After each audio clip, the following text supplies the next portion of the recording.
We got out of our car. As we approached the house, someone opened the door for us. Brown eyes stared at me, his brown hair swaying in the harsh winds. His smile graced his handsome face before he engulfed me in his muscular arms. Andrew! I screamed, hugging him tighter. I felt a few tears of happiness escape. I've missed you so much. My little sister, he said, pulling back from me to look at me. You've got some toned arms. Did this guy... Andrew stopped to slap Jake's head. Work you too hard? She was a weakling, Jake said, putting Andrew in a headlock once Andrew let go of me. She couldn't even lift a hollow block. Hey, I snapped. Stop exaggerating. Boys, a feminine voice laughed. They think all girls are weaklings. Amanda! I shouted out her name, almost tackling the petite blonde-haired woman to the ground. Amanda and I had definitely gotten closer when Andrew and her came to visit me 6 months ago. We went shopping, sharing similar thoughts and our sarcasm towards Andrew. She was like my older sister, which she was. To be precise, she was my older sister-in-law.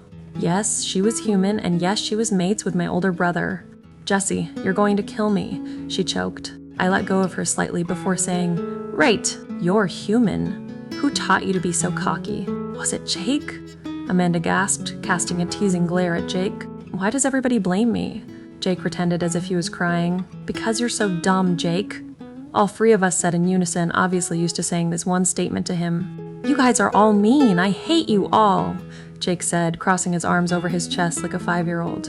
Anyways, Amanda is making food since Aunt Kara is on a trip around the world, Andrew said. I'll take you to see Mom.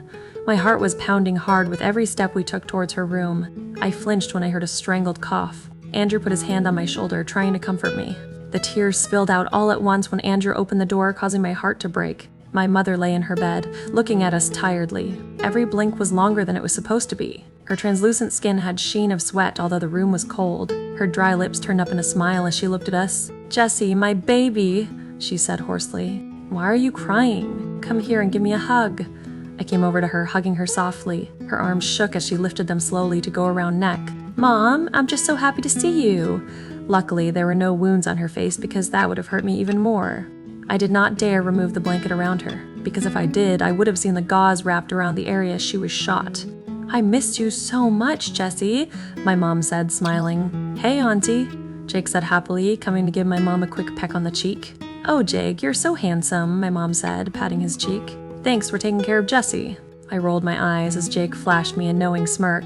You're welcome. Anything for my family. Have you found your mate yet? My mom asked, knowing of Jake's conquest to find his mate. No, Jake said darkly before joking around. I don't think anybody could handle this much strength and hotness. Better watch it, boy, my mom laughed tiredly. Even if I'm weak, I could take you down. Why don't we let Jessie and my mom have a little alone time right now? Andrew said, smiling at the 2 of us. So, how are you? I asked Mom after they have left us. I'm fine, Jessie. Mom, I said, fresh tears welling up in my eyes. I'm sorry it wasn't there. I feel like it's my fault that you guys got attacked. I'm so sorry. You almost died because of me. I'm the reason for all this. Nonsense, Jessie, my mom scolded. Stop blaming yourself for things that you had no intentions doing. It's the truth. Give me proof that it is then. When I stayed quiet, my mom continued. Jessie, you always blame yourself. You always tire yourself. None of this is your fault. Stop it. I got shot because I was protecting my children, and I would rather die than let my children die. I love you, Mom, I cried, laying next to her in her queen-size bed. Stop crying, my mom said. How about you? Are you okay? I'm fine, I said, clueless. Why would she ask that question when I was clearly healthy and unhurt? I heard about Harrison, honey, my mom whispered. My heart constricted and my tears started falling even harder.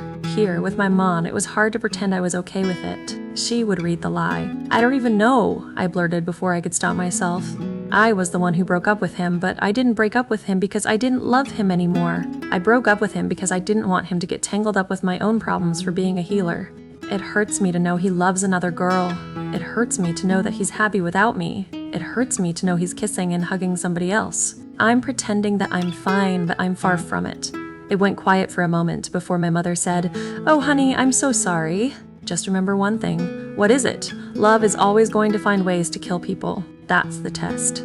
It's the test to see that two people will still love each other despite their challenges." While everybody was doing something productive and fun, I sat outside on the porch steps. I'm not usually one to wallow in self-pity, but here I was being a Debbie Downer.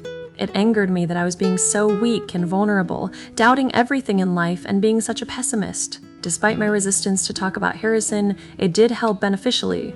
It made me open my eyes to the fact that I wasn't completely at fault for my heartbreak at this moment. It took my mother to realize what everybody had been telling me. He didn't have to get into a relationship just because I wanted a little break. We were soulmates for crying aloud. I missed him. I missed his warm hugs. I missed our passionate kisses. I missed his teasing and his joking. I missed snuggling up next to him. I missed the sparks that flew whenever we touched. I missed his laugh. I missed his arrogant smirk. I missed everything about him. What happened to us? That's right. I ended it. My hands itched to run through his perry black hair, which he still wore short.